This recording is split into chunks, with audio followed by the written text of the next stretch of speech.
Manifestation is not the same thing as materialism, but a lot of the times they've been wrapped up because of the culture that we live in and because we haven't had the space to really question what is it that actually makes us happy and what is it that we really want to manifest and what is ethical manifestation. You're listening to the Spiritual AF Sundays podcast, episode 43, Reimagining Manifestation Beyond Materialism with guest Laura Hartley. You're listening to Spiritual AF Sundays, created and hosted by The Mystic Geek. If you're looking to explore intriguing questions about the meaning of life and our place in the universe, then you're in the right spot. We dive into topics often discussed as sound bites on social media and take a deeper look. Whether it's woo topics like astrology and mysticism, or seemingly mundane matters like technology and politics, we cover it all. We explore our own thoughts and beliefs, talk to experts, and uncover hidden meanings. These fascinating areas of exploration can help us question ourselves and better understand our world. Ready to grow and explore in your spiritual journey? We're glad you can join us. It's time to start your week off by being spiritual AF.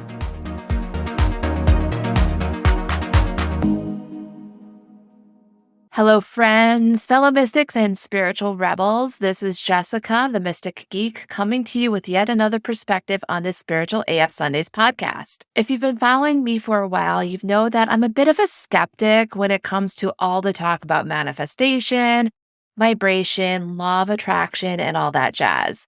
I'm aware of what I do and what I focus on, and I see where I'm at life, and I'll admit I'm pretty fortunate. I also see the amount of work that others are doing and how they struggle, and I have a hard time believing that their struggles are because they aren't focusing on the right things, they aren't thinking the right thoughts, or they aren't trying hard enough. It's hard to reconcile the simplistic messages around manifestations with systems and structures in place that make life easier for some and harder for others based on things that are outside of their immediate control. Plus, where I hear people talk about manifesting, it's typically something material and extravagant, like manifestation coaches who live in luxury homes or in destination locations. We follow them because we think that if we have what they have, we'll be happier, and that's not always the case. Turns out I'm not alone in thinking critically on this. Now, before we jump into the conversation, let me share a little bit about our guest today. Laura Hartley is an activist and coach, helping changemakers deepen their impact while living their most thriving life. Fascinated by the relationship between inner and outer change, Laura bridges system change with self-work to empower changemakers with the skills of getting free, dismantling capitalism and patriarchy from the inside out.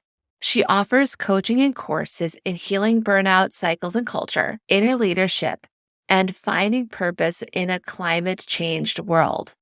If you want to learn more about Laura's work, you can check out her website, laurahartley.com.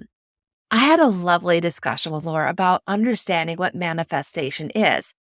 Turns out that law of attraction, the concept that has had so much hype because of books like The Secret, is just one framework for manifesting. We also discuss how culture impacts how we view manifestation and why it's all messed up. We look into how capitalism has hijacked spirituality in the West and how privilege impacts our own views around manifestation. Laura also shares one important way to know how well you're progressing spiritually. And no, it's not the ability to manifest the resources to go to a $10,000 spiritual retreat. We also go into the cultural biases behind why spirituality has become so materialistic.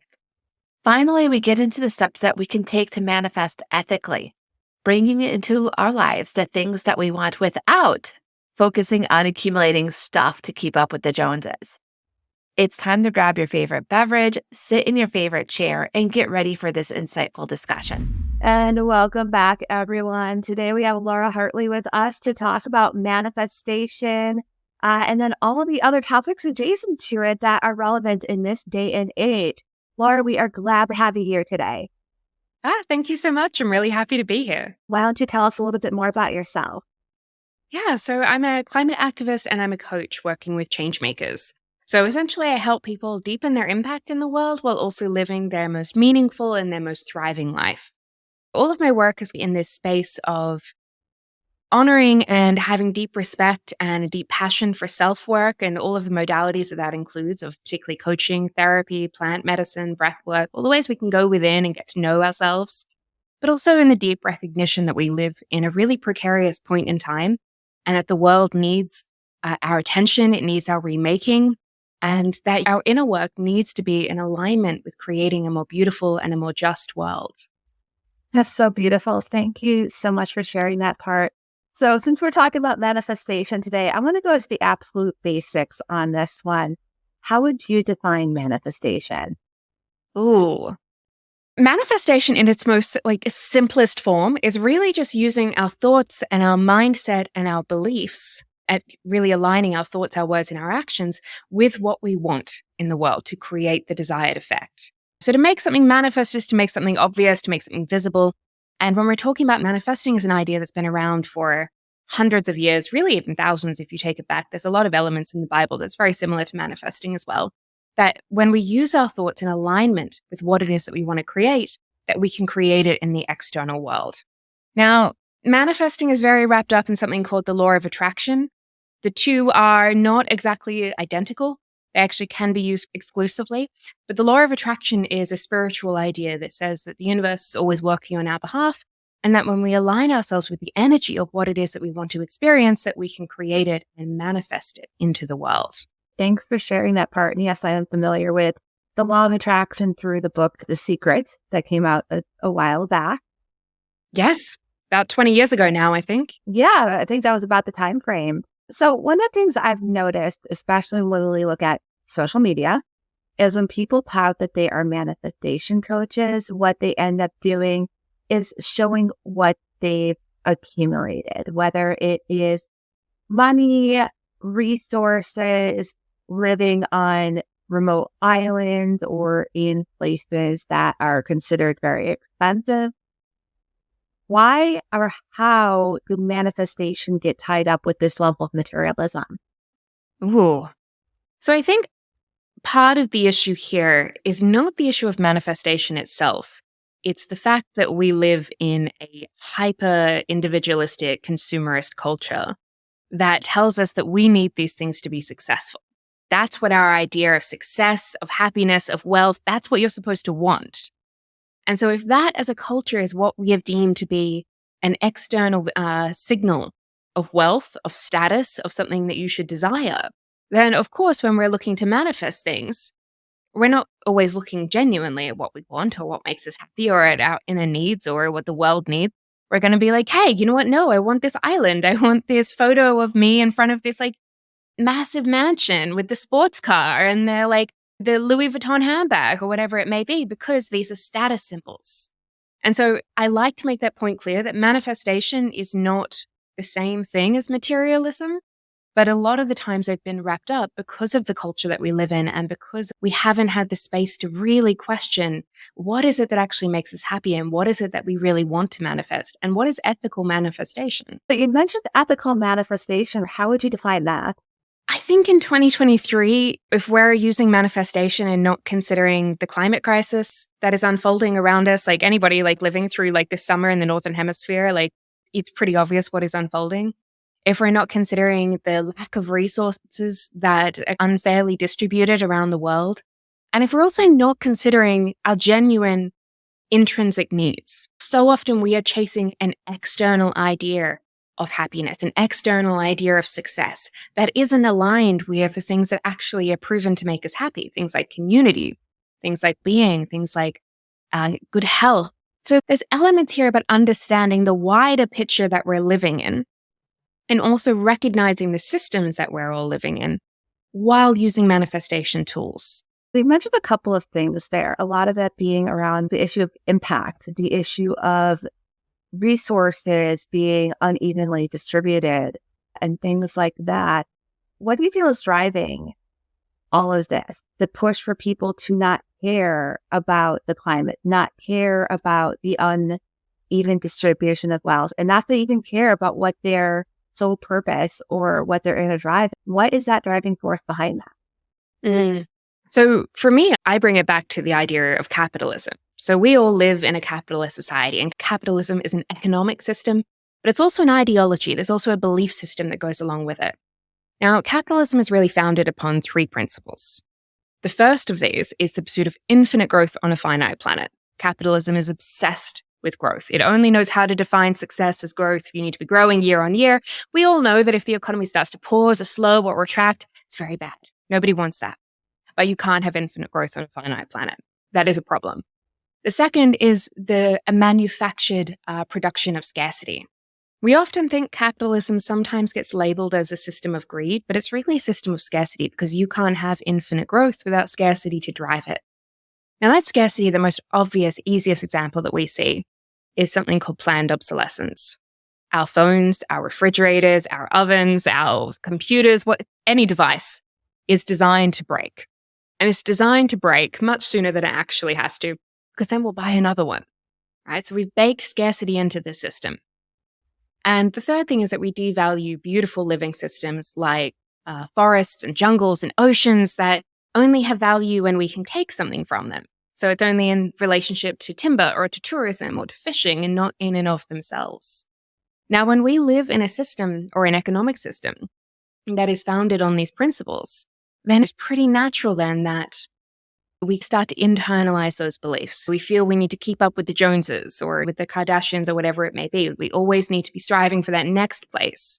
We feel like we override our own kind of body and needs because we're living very in our heads, right? Because again, the beautiful natural living world that includes our bodies, that includes us, doesn't have much value.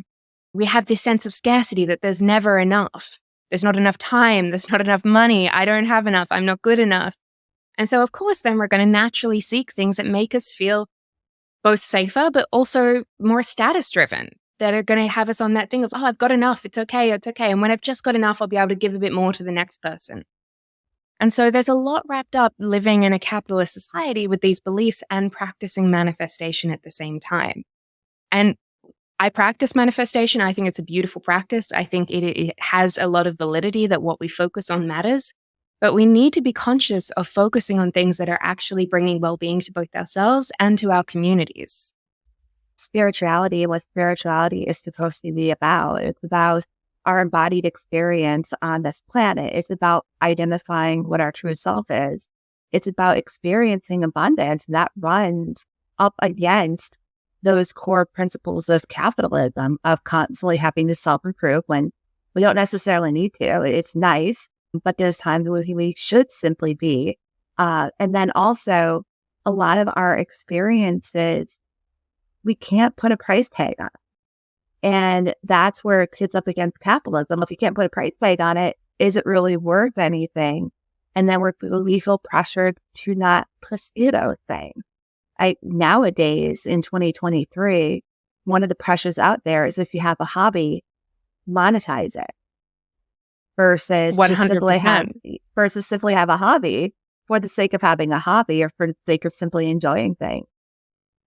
Yeah. And that's the thing. When we're thinking about spirituality, I always love that quote that so many of us know, that we're a spiritual being having a human experience. We're not just humans having a spiritual experience.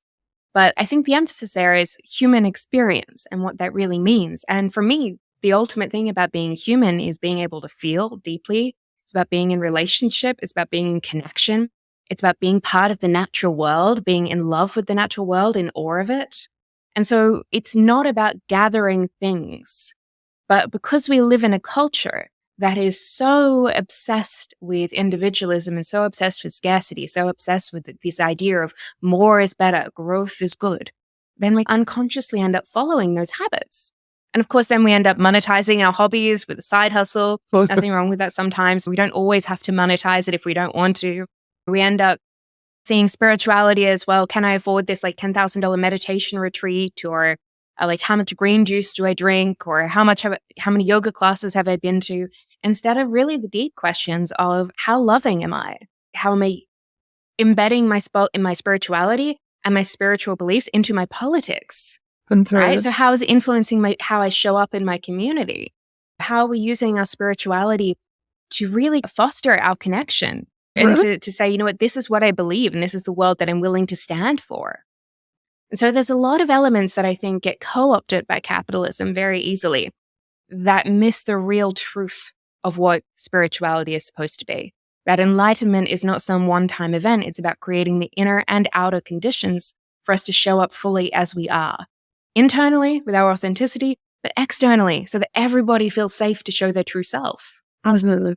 That's an interesting point that you put out there with people going out and buying with the $10,000 spiritual retreats. You can have as significant of a spiritual experience going to your local park and camping overnight as you can at a retreat.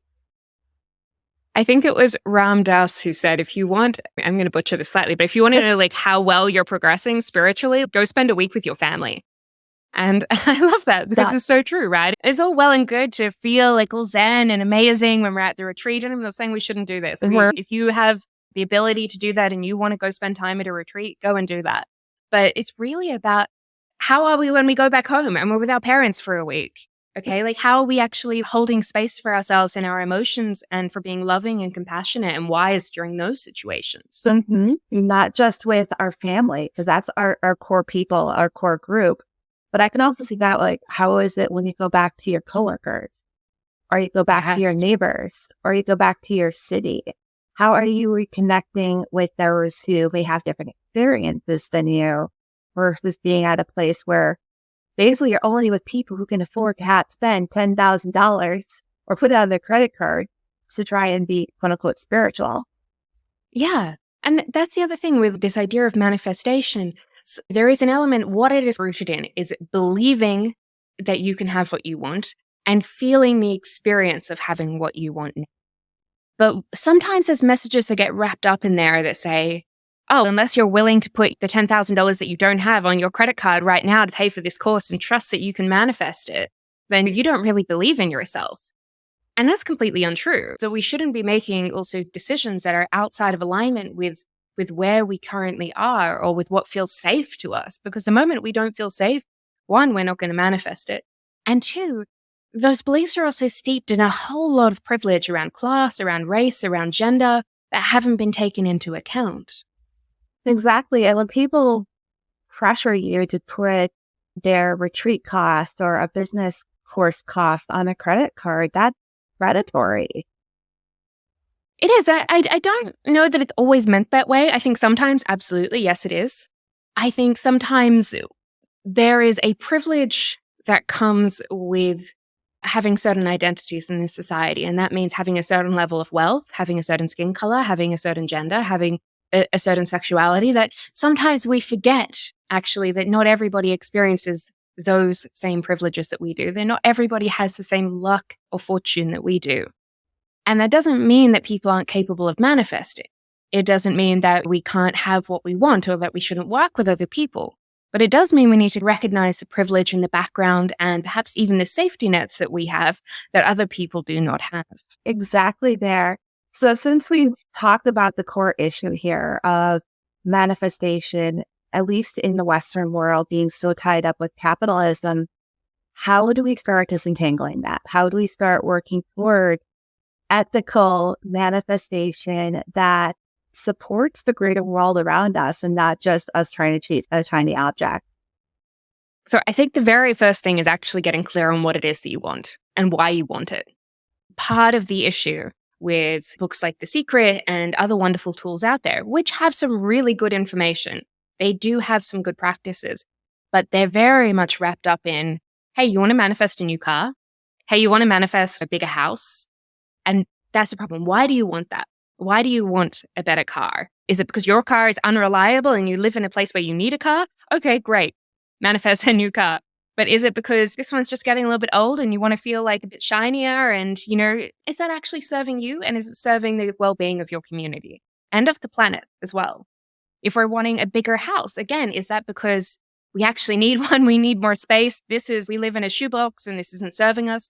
Or is it just because of what other people think of us? So we want to get clear on what is it that we actually want. And a lot of the times we bring it back to what is the feeling that I want?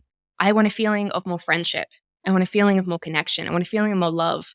I want a feeling of greater freedom. And that's a reason to manifest more money. So what is the feeling that we want? And then recognizing ways in which we're manifesting that. And is that actually in alignment with our community's well-being, with our planet's well-being, and with our own personal individual well-being? So I think that first bit is a really strong distinction there.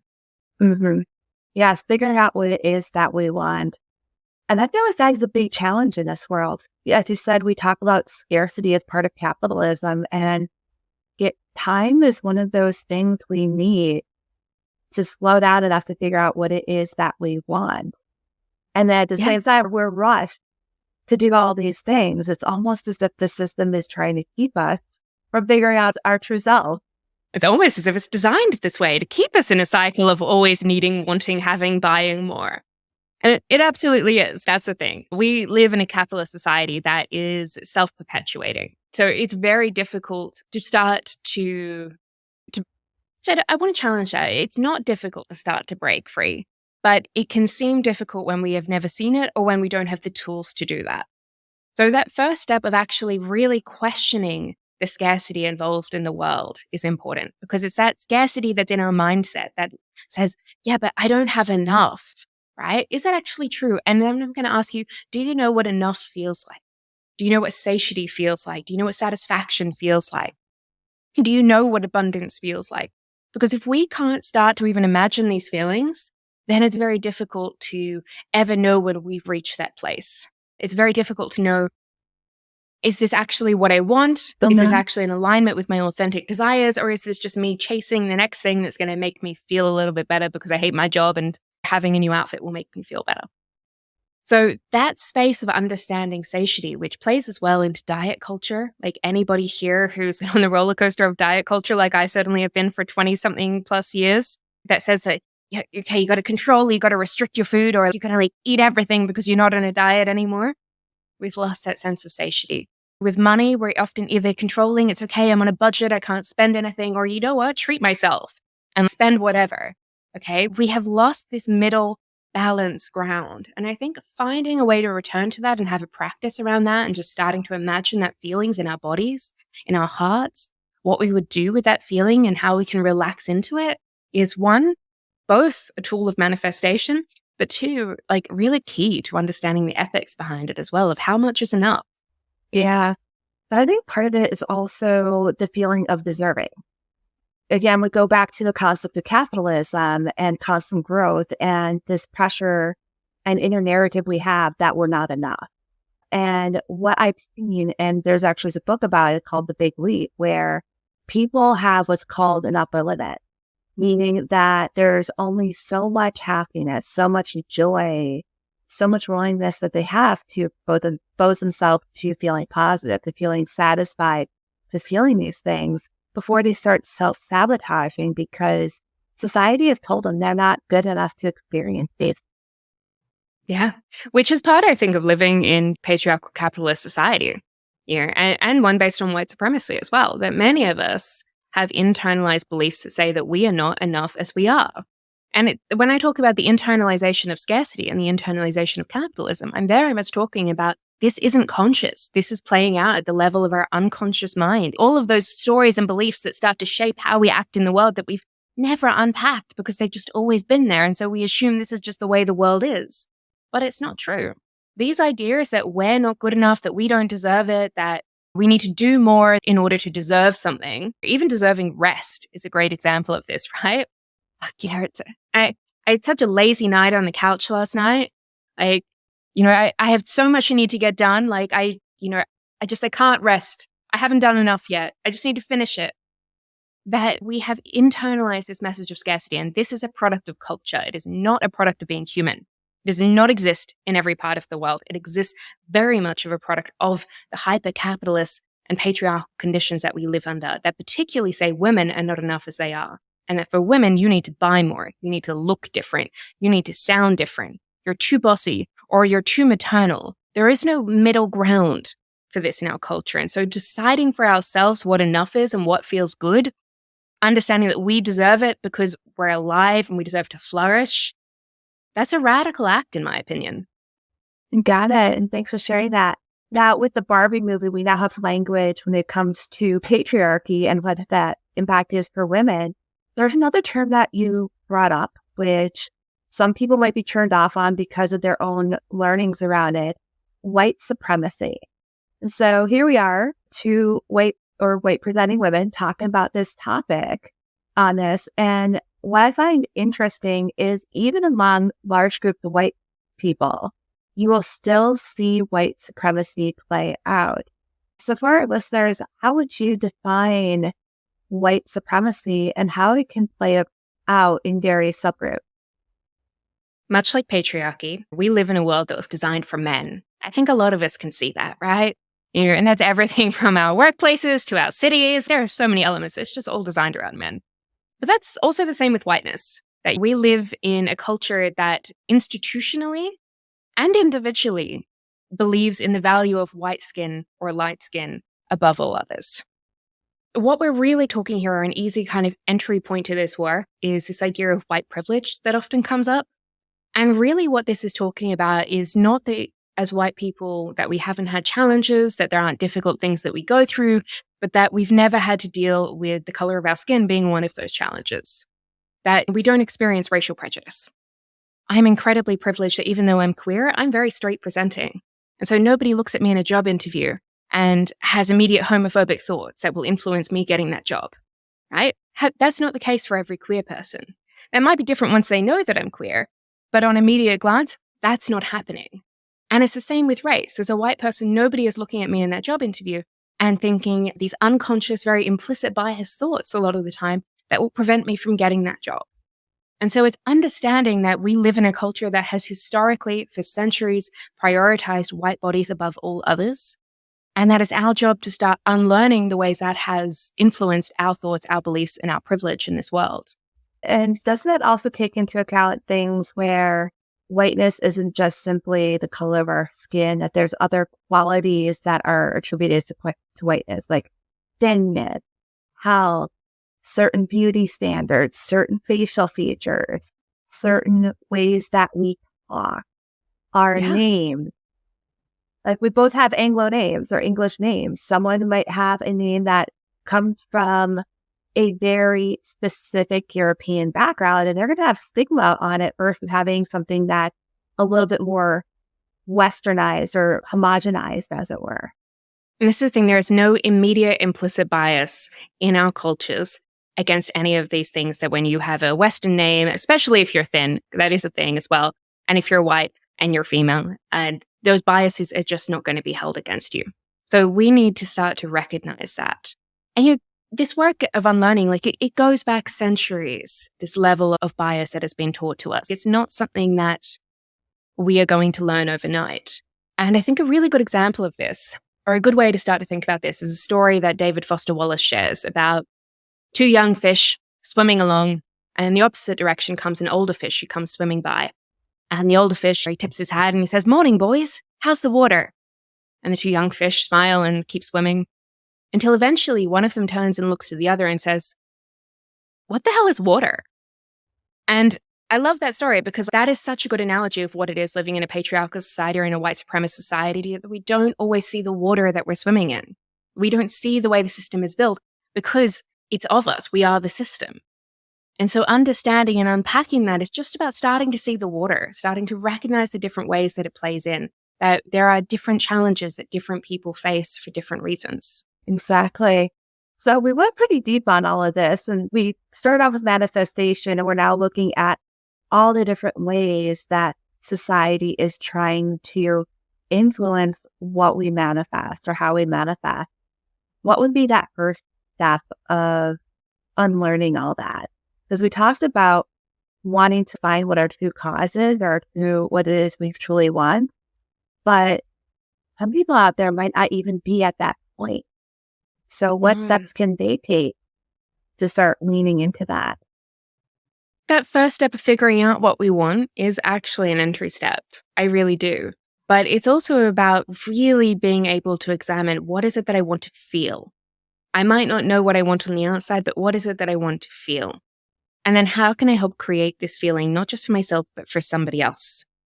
Because that's fundamentally what we're talking about here. If we are only manifesting for ourselves and we are not considering the wider needs of our community, then we're missing half the puzzle. So how can we make somebody else feel more loved? How can we make somebody else feel more welcome? How can we make somebody else feel more abundant, more secure, and more safe? If it's more money that we want, how can we ensure that everybody around us also has that experience of having something unexpected make their day? But I also think another thing to factor into this as well, to come back to this point, is that manifestation has, to me, the science behind it, what we pay our attention to matters. If we have, if we're filled with negative beliefs, we can't see the possibilities. There's so much we could look at there. But it doesn't mean that we create everything that happens in our lives. Nobody chooses war. Nobody chooses sexism. Nobody chooses racism. Nobody chooses poverty. The answer to all of those problems does not lie just in our thinking. And so we need to be mindful that as we use manifestation to improve our own lives, that we're also using it somehow in the world, that we're also looking outward and saying, okay, as I get these things that make me feel good, that make me feel secure, that make me feel like I'm living, I'm really happy, how can I spread this feeling into our systems and into our communities to help uplift everybody else around us at the same time? And thank you for sharing that. So we've covered a lot today. Laura, is there anything else that you want to share with our audience before we go? Just that, you know what? I think if you are new to this, give it a go. Mm-hmm. Think about what it is you want to feel. Focus on the feeling, not the external results. And then really lean into seeing if you can trust and believe in that feeling over this next week. But then while you do that, look outward and make somebody else feel it at the same time. It's not just about us. I think that's my last message. Yep, pay it forward there. Laura, where can people find you online? My website is laurahartley.com. I'm also on Instagram at laura.h.hartley, and I'm on LinkedIn if that's your space as well, under Laura Hartley. And it's lovely to have been on this podcast. Thank you so much for having me on. Oh, thank you very much for being here today. Thank you. What an amazing discussion. Let's recap. We talked about what manifestation is. Laura shared that this concept has been around for a long time. That when we envision what we want to create and act on it, we have the ability to change the world around us to align with our thoughts. The law of attraction frames the universe as our ally in this process that works on our behalf, rather than something that we have to push against or conquer. The challenge we face is that we live in a hyper-individualistic consumerist culture that tries to tell us what we should want and what we should try to acquire, which are things with price tags. This leads us to seeing manifestation as a form of materialism, which is not supposed to be. By shifting manifestation towards the accumulation of stuff, we lose sight of the environmental impact of our wants, or so-called wants. In keeping focus on the individual, we don't notice the growing divide between the haves and the have-nots. The driving force behind all of this is the ideology of capitalism, which Laura explains is based on 3 principles: infinite growth on a finite planet, manufactured scarcity through planned obsolescence, which is needing to replace things in our lives because they either break over time or become obsolete, and placing value on something based on what can be extracted from it.